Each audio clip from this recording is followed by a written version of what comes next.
Hello Akka. So how is your overall experience in today's Women's Meet Akka? I cannot express it in words. So 30 years నుంచి నా prayer life ని ఒకే ఒక sermon తో prayer life అనేది ఏంటి అంటే మారిపోయింది నాకు.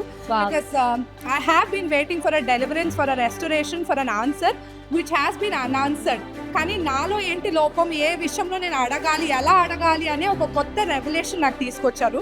అండ్ హన్నా స్టోరీ మనకు అందరికీ తెలిసిన విషయమే. దాన్ని ప్రార్థించి తను ఒక బెనిఫిట్ పొందుకుంది అని తెలుస్తుంది. కానీ అక్కడ ఒకే ఒక వర్డ్ ఉంది, షీ స్టూడ్ అప్ అనే word.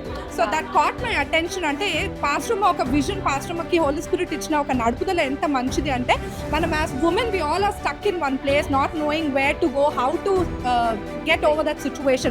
We cry, we weep, we ask God, but somewhere we are still stuck with not getting a resolution for it. But today I understood that మనము లేచి నిలవబడి దాన్ని మన కంట్రోల్లో తీసుకొని దేవునికి అది ఒప్పచెప్పినప్పుడు things that manifest in our life are so beautiful అని నేను అర్థం చేసుకున్నాను.